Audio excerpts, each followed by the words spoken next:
So I'm going to go through this because, again, this is hugely important. So there are 1, 2, 3, 4, 5, 6, 7 parts to this question, which is pretty much mirrors what's going to be on your test. And I think it's 20 points is the breakdown. So the first thing you have to do is graph it. And you can, like I said, either use the app or you can use your graphing utility. But then you need to make sure you identify those smaller points. So I have to identify this point here, this point here, this point here, and the max and mins, because that's where my increasing and decreasing behavior changes. So all of those things I have to be able to trace and find the exact points of. I do say in the test to round to the nearest tenth. So if you want to start doing that, that's fine. Okay, but obviously you want to be really, really careful. So I'm going to walk through that process again. I know I did it yesterday, but I'm going to do it again today, just so that we are 100% clear on how to do this. First is obviously I graphed it, right? So I went to the y equals and I typed in my function and then I hit graph. This time the max and mins are on this screen, so I actually didn't have to adjust my window, which is great, but sometimes we have to adjust our window so that we can catch that curve. The next thing I need to know is, like I said, I need to know what those points are. So I'm going to start with the red points, which are my max and my mins. So let me see if I can move this one up. There we go. So I'm going to go to second, trace, and I'm going to go to my max first. And I got to go left of my max to set the left bound. I got to go right of my max to set the right bound, and then hit enter again for it to guess the maximum. So that coordinate point, that one, is negative 1.1 and 1.1.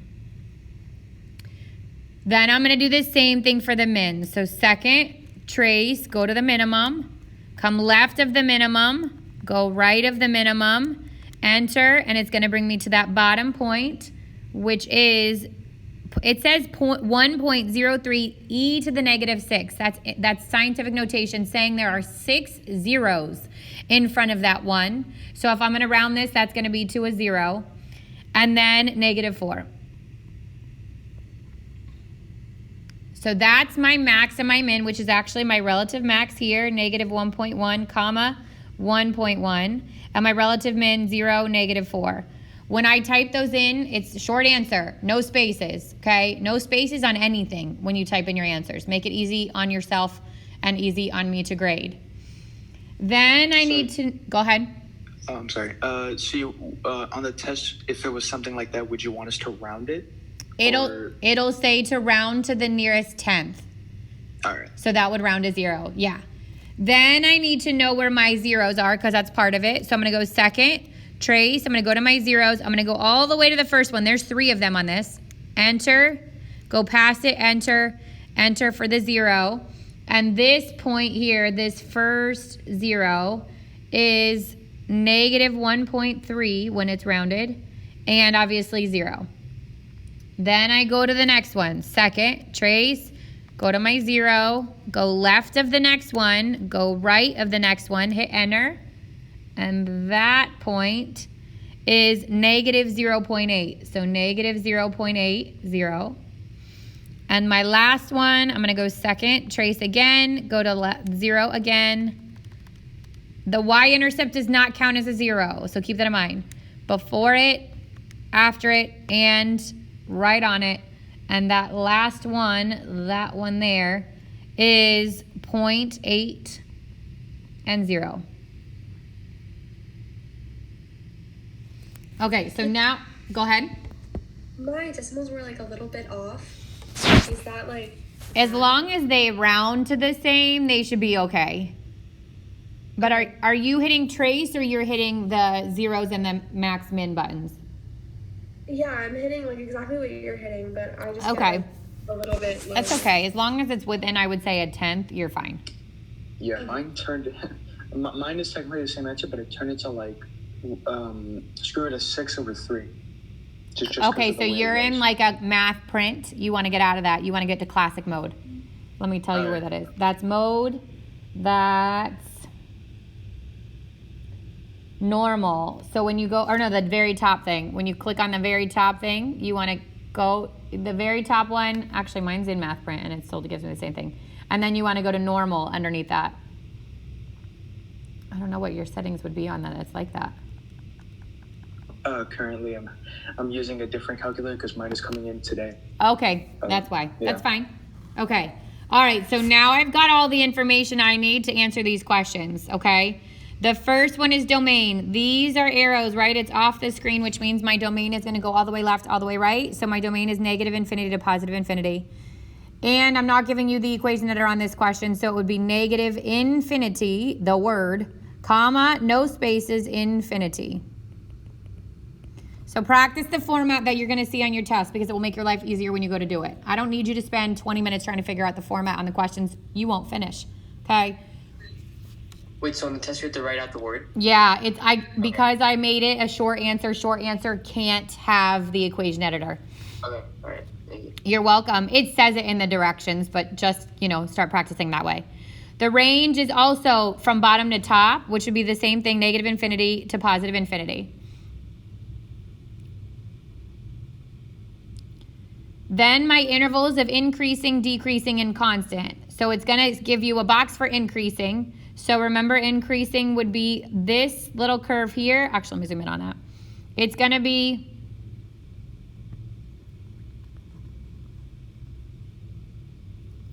this curve here would be increasing, and so would this curve here. So I use the x values on the increasing because I'm going from left to right. On increasing, it's negative infinity up to the x where it stops increasing. That's the max, negative 1.1. And then again, increasing at 0 to positive infinity. So the infinities will actually be the words infinities. Keep that in mind. Then it will say, where is it decreasing? Go ahead. So, no open holes or anything, right? Just or brackets, right? No, if I gave you a picture of a graph and there was an open dot, that's when it would affect your increasing, decreasing. But when you're graphing on your graphing calculator, you'll never have the open dot, not the way that we're doing it. Okay, decreasing happens on this little path here, from here to here, which is, again, go from the x values, decreasing from negative 1.1 up to 0. No spaces. And then it'll say if there's nothing, because there's no point in this in which it's constant, you're going to put D and E just like you do in WebAssign, which does not exist. Okay, D and E if there's no answer. So we don't use brackets? On increasing and decreasing, you do not use brackets because a point cannot be both increasing and decreasing, right? The only time we use increasing and decreasing is if our graph starts or stops constant. So it would be flat or horizontal at the beginning or at the end, which you will not get when you enter an equation into your calculator. But you may see if I give you a graph and then ask you for the increasing, decreasing behavior like we did in yesterday's notes. Okay, then zeros. Remember, we list zeros. We list only the x values. So these are not coordinate points, which means it's all so this was a 0 here, this was a 0 here, and this is a 0. It says on the test, put it in order of least to greatest. So it's going to be negative 1.3, comma, negative 0.8, and I put that you could answer like the 0 or not the 0, so that either one's fine. And then 0.8. Least to greatest, no spaces, separated by comma. Zeros do not get the parentheses and the zeros, okay? Like the x and y intercepts. The last question is this even, odd, or neither?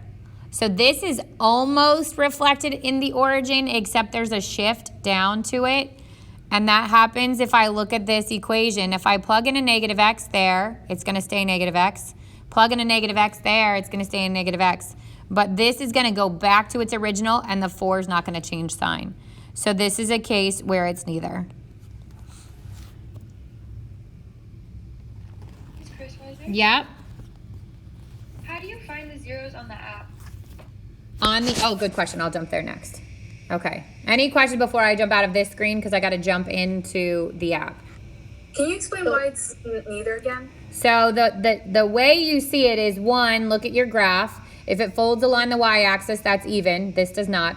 If it folds along the origin, like if it was just this, right, that would be reflexive over the origin, and then that's odd. The other way to do it is plug in negative x's into all the x's. See if it goes back to the original. If it goes back to the original, that's even. And then if it doesn't, if every single sign changes, then it's odd, because this would also be a negative. So this is going to change, this is going to change, but this one would not, and there's no x on the 4 to change. So it's neither. Okay, so like you can answer domain and range from the beginning, but you can't do the intervals of increasing and decreasing until you figure out what your max and min is, because that's where those points change. And you can't figure out your zeros, obviously, until you plot those zeros on your graph. So you're going to want to do those things first before you start to answer those questions. Domain and range is different. You can get that as soon as you get your graph. But you need these, you need the points where it changes direction, which is your max and your min, in order to get the increase and decreasing. And then obviously you need your x-intercepts to get your zeros. Okay, questions on that? Because again, that's 20 points on your test. That's a big chunk.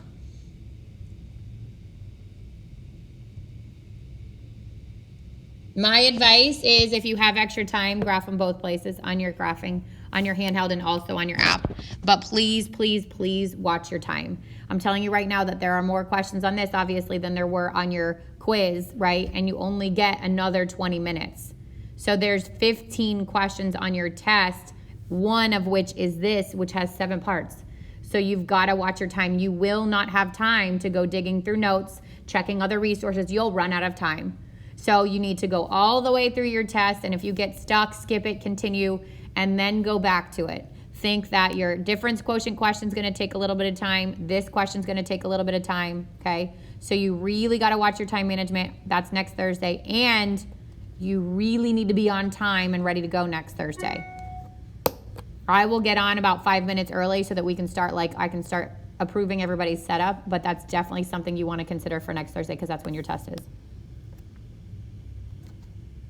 All right, so if I wanted to solve x minus y squared equals 1, I'd have to move the y to the other side, or move the x to the other side. Negative y equals negative x plus 1 y squared. Then multiply by negative 1, so y squared equals x minus 1. But then I have to equal it to y, which means I have to square root both sides. And when you do that, I get a plus and minus. So it's y equals plus and minus the square root of x minus 1. If you wanted to check that graph in a graphing utility, you'd have to type in 2 equations. A y equals with a square root of x minus 1, and a y equals with a negative square root of x minus 1. So that's all that means. If y is ever squared, right, you've got to solve it for y before you can type it into a graphing utility. So this is, it's actually, we're going to cover parent functions today, but that's positive square root. That's negative square root. The two together give you your y squared.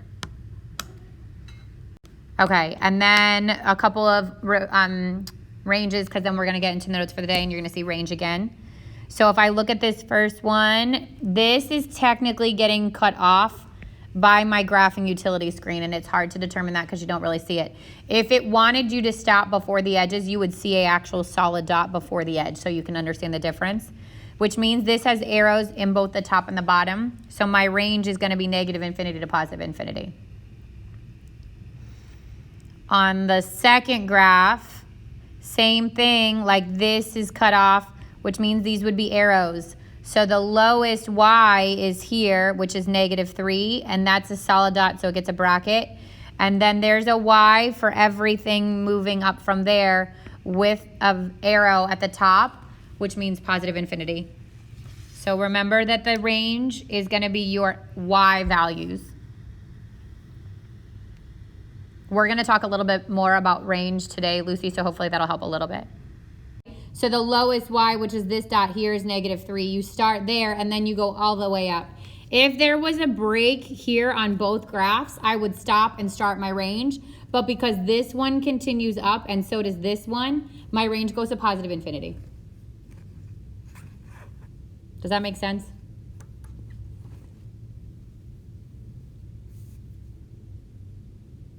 Okay, I hope you said yes. All right, we're gonna go to we are going to start 1-4. okay? There's like 13 slides to this sucker. And then 1.5 is kind of long too, so we're gonna piece them together over the next 3 days. The good news is that 1.4, this should definitely be reviewed. This is graphing using translation, so shifting up, down, right, left, stretching, shrinking, okay? That's what these are. These graphs are not 100% accurate. They are approximations of your graphs. So when I say, and I think there's 2 questions on your test from this section. When I say graph using transformations, you can use an approximation. So there should be at least 1 accurate point, and that's like your vertex or the initial point if it's a square root. But the rest of them are a total approximation.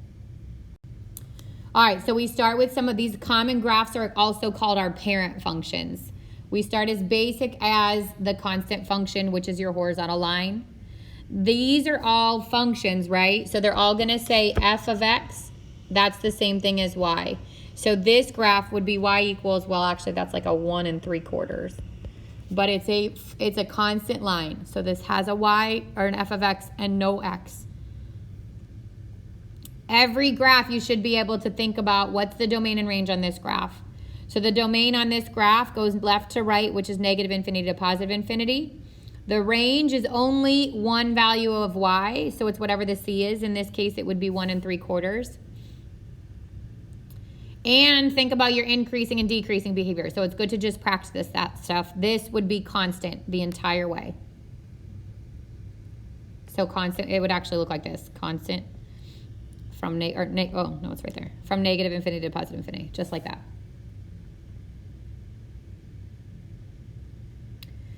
The next one's called an identity function, and it is what happens if y equals x. So if y equals x, your b is at 0, right? Your slope is 1. The domain is negative infinity to positive infinity. The range, negative infinity to positive infinity, and it is increasing the entire time, increasing from negative infinity to positive infinity.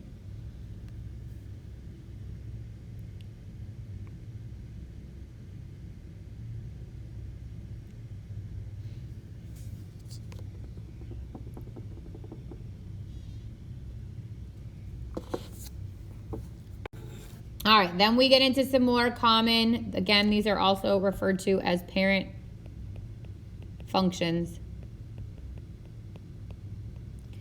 The first is absolute value. All of these have arrows on the end. It's just a lot of work to make the arrows in PowerPoint, so they don't all have them.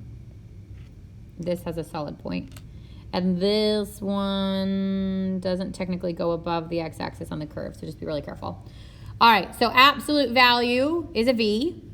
The parent function starts at 0 and points its way up. So our domain here would be negative infinity to positive infinity.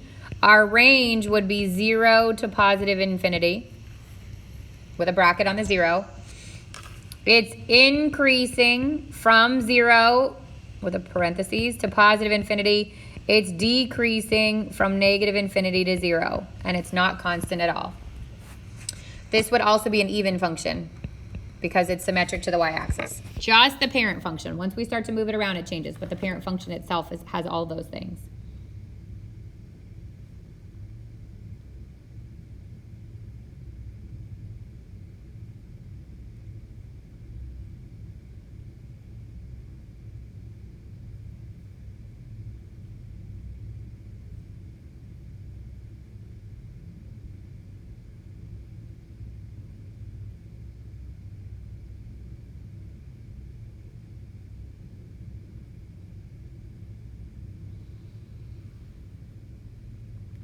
All right, then you've got your square root function, which starts at 0, 0, and then points up and to the right. So this domain would be 0 to positive infinity. The range also 0 to positive infinity.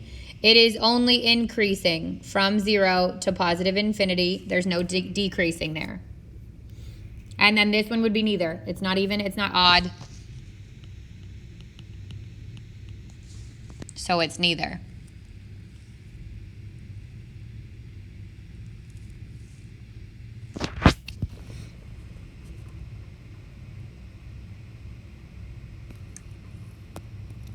All right, your squaring function, which I don't know why your book calls it that. It's a quadratic function. It's also known as a parabola, okay? It is x squared. It starts at 0, 0, and it points up, right? So the domain here would be, again, all real numbers, negative infinity to positive infinity. The range, just like absolute value, 0 to positive infinity. It is increasing from 0 to positive infinity and decreasing from negative infinity to 0.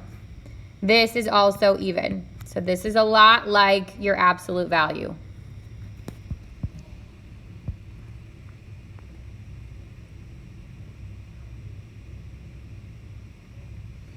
And the cubing function, or the cubic function,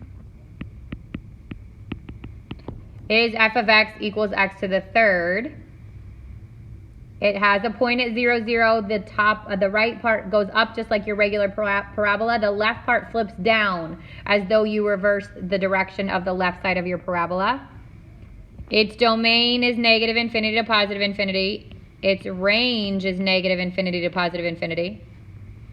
It is increasing the entire way, negative infinity to positive infinity.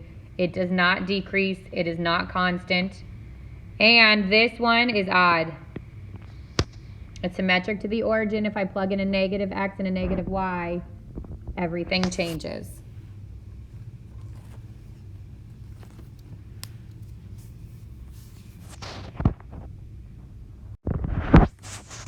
Much less common, but you can see them, are the cube root function and the reciprocal function. So the cube root function is exactly that. It's got the cube root, right? And it's a parabola. I mean, it's a cube function kind of turned on its side. So I go to the right and I go to the left. The domain is negative infinity to positive infinity. The range, negative infinity to positive infinity. And it is increasing the whole way from negative infinity to positive infinity.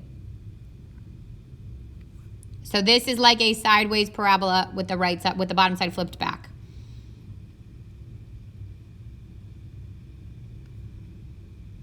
And this would be odd. It's reflexive to the origin. All right, then you've got the reciprocal function, which has this curve in the top right corner and the bottom left corner, which means my domain starts and stops because my denominator says x can't be 0. So my domain goes from negative infinity to 0, parentheses on the 0 because I can't include it, union 0 to positive infinity.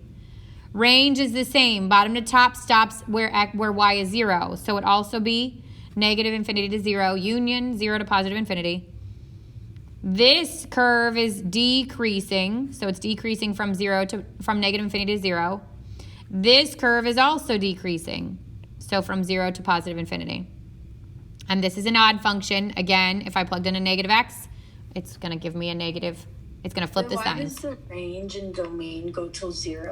Because there's actually an asymptote here. I don't know if you remember this, but there's an asymptote here, right? If you just think about the algebraic test for domain, think about that this can equal 0, which means it would have been negative infinity to 0, union 0 to positive infinity. Then the range, because the numerator can never be 0, my y will never be 0. It stops there. There's an asymptote.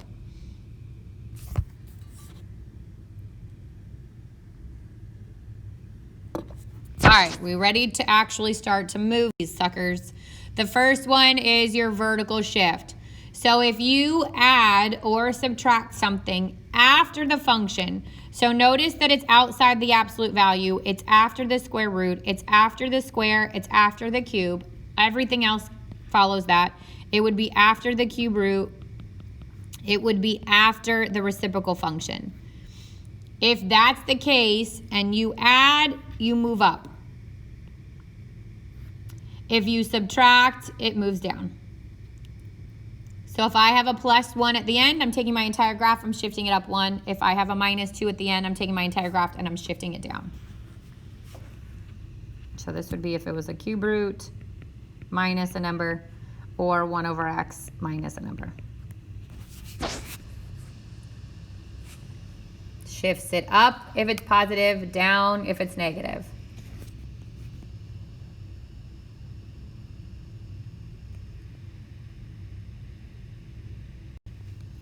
So they look like this. First thing you have to do is identify your parent function. My parent function is squared, which means my initial graph is a parabola. So the parent function itself is x squared, and the graph of that is a parabola. And then this tells me shift it up one place. So I go up to 1 and I plot my parabola.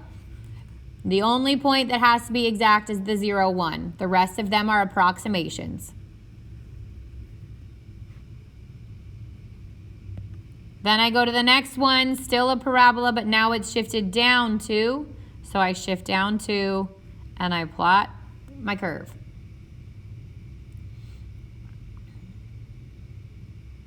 If it was a square root, I'd start with the square root. If it was absolute value, I'd start with the absolute value. We remember this stuff, right? Vaguely, at least. Yes, good. All right, then comes a horizontal shift. This happens inside the absolute value, underneath the square root, inside the parentheses before the square, inside the parentheses before the cube, inside the cube root, or in the denominator of the reciprocal function. And this is the opposite. If it says plus, you move left. If it says minus, you move right. And again, this would be if it was underneath the cube root or in the denominator. So where the vertical should make sense, if you add, it goes up. If you subtract, it goes down. The horizontal shift is the opposite.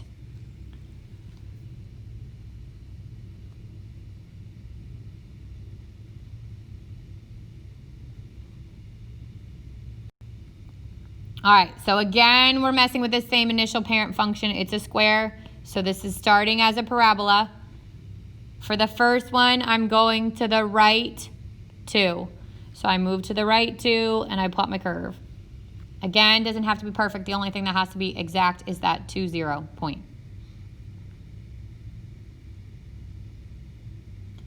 Now B has 2 transitions. First of all, it's a squared again, so I know it starts off as a parabola. The parent function is x squared.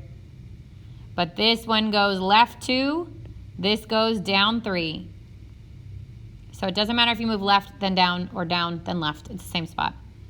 Left 2, down 1, 2, 3, plot your vertex, draw your curve.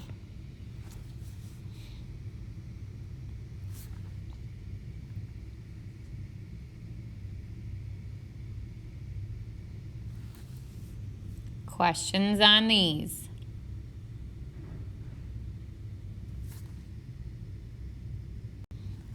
All right, then you've got the reflection. So the reflection is on the front or inside. If the reflection's on the front of your curve, then it flips it across the x-axis or it flips it upside down.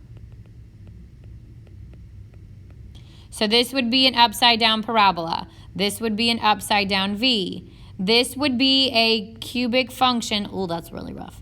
Would be a cubic function where the left side goes up and the right side goes down. And this would be a square root function that points down.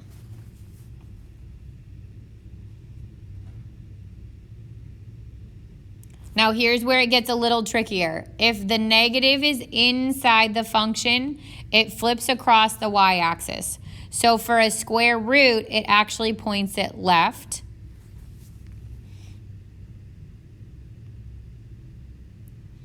If it was, let's say, an absolute value, there's 2 ways to look at it. One, plot your initial one, which would be left 1, like that, and then flip it over the y-axis, so it would end up over here. And the actual yellow would be your answer. The other way to look at it is if there's a negative underneath, this tells you to change the direction you would normally go on the horizontal. So because that normal horizontal is plus, and that means go left, this negative says, never mind, switch it, go right. So that happens with your square root. Not your square root. Yes, it happens with your square root, even if you have it that way, but your square root also points left. It happens with your parabola. It happens with your v. It happens with your cubic function, okay? It changes the horizontal. But if it was just inside like this, that's still here, same as the original. Because if I flip over the y-axis, but it's still on the y-axis, it stays where it is. So keep that in mind. This only has an effect on squares, on absolute values, on cubic functions, if you have a horizontal switch, a horizontal shift as well. Here's the best part of this. If you're unsure, plot a point. It just takes you longer, okay? But you can always plot points. It will just take longer, which is something you might not have the luxury of when you're taking your test.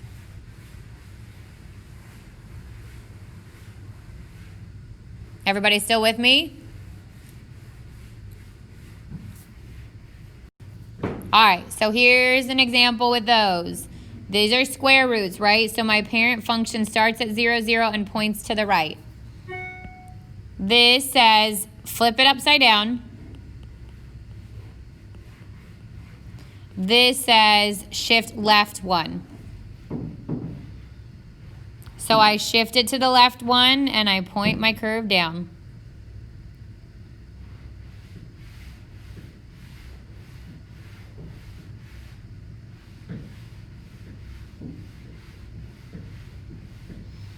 This says flip this to point left.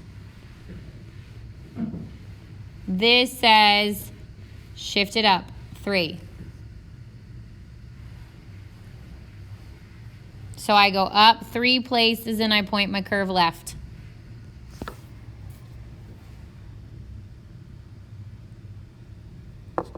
So let's talk about domain and range on these, okay, while we're on it.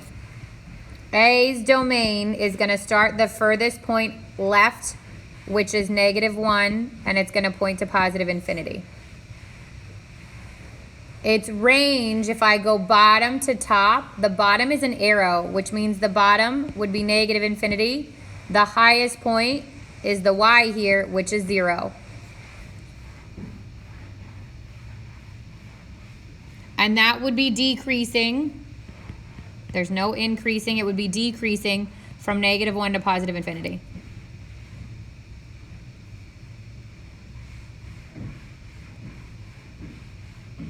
For B, the domain is negative infinity up to 0, because that's the x value there.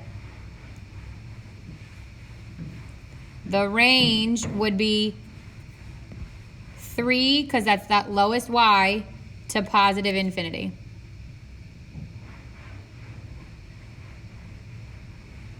And this is also decreasing from negative infinity to 0. Oops, not a bracket, parentheses.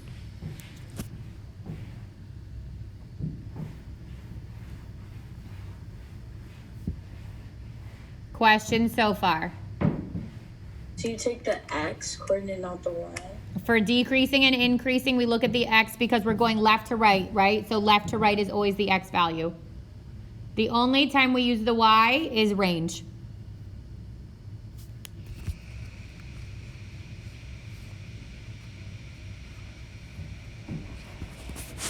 Everybody good?